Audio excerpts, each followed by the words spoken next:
Water splashes into the jerry can that I am holding, and I hear the shuffling of feet on the ground to my left.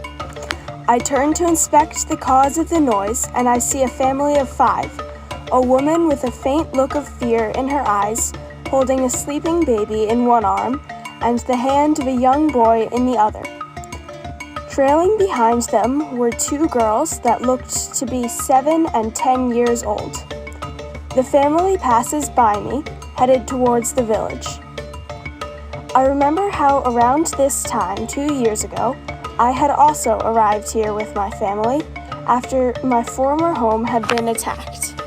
Unfortunately, since then, things still haven't gotten much better, seeing as clean water is scarce and some other villages are starting to become overpopulated, and the risk of an attack still remains. But I hope that this family will do well here. All of this is because of the terrorist groups that have been wreaking havoc on villages, forcing those of us that survive to flee to other locations. Now, even those locations are not safe because an overcrowded village means that diseases are able to flourish, food is running low, and there's a lack of clean water. My name is Sabiti, and I live with my mother, my father, and my brother and sister. We live in Goram Goram, where we have lived since fleeing our first village about 2 years ago. Like many other people who live in Burkina Faso, our home is a round hut made of mud clay with a cone-shaped roof made of straw.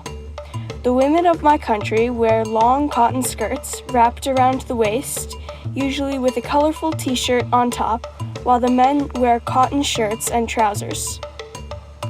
My homeland has some beautiful places and cultures, like the Kabore Tambi National Park, which is home to many wild animals, along with many different birds, fish, and other aquatic animals.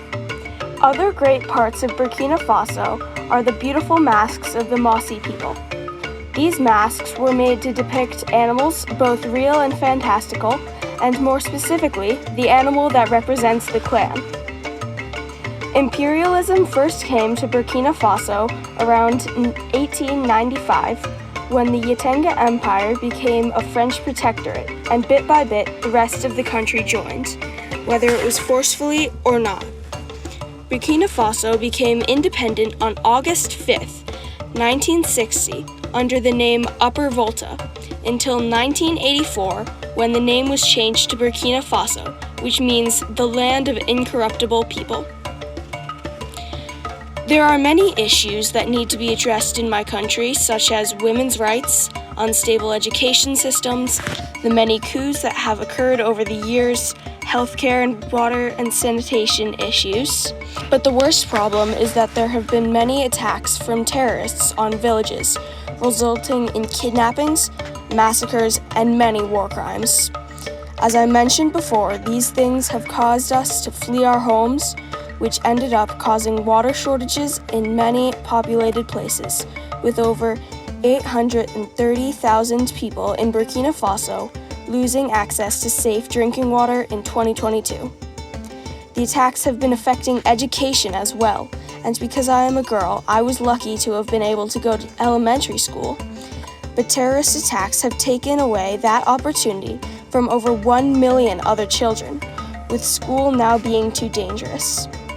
In 2023, it was recorded that there were 1,135 deaths from terrorist attacks, with a 50% increase from 2021, and my country ranked second in the Global Terrorism Index, also known as the GTI. Armed attacks on villages continued to ravage Burkina Faso, bringing up unforeseen consequences that have an effect on many, many people. These consequences will only worsen if something is not done about the attacks. After all, if terrorist groups can take control of my country, there is no telling who could be next.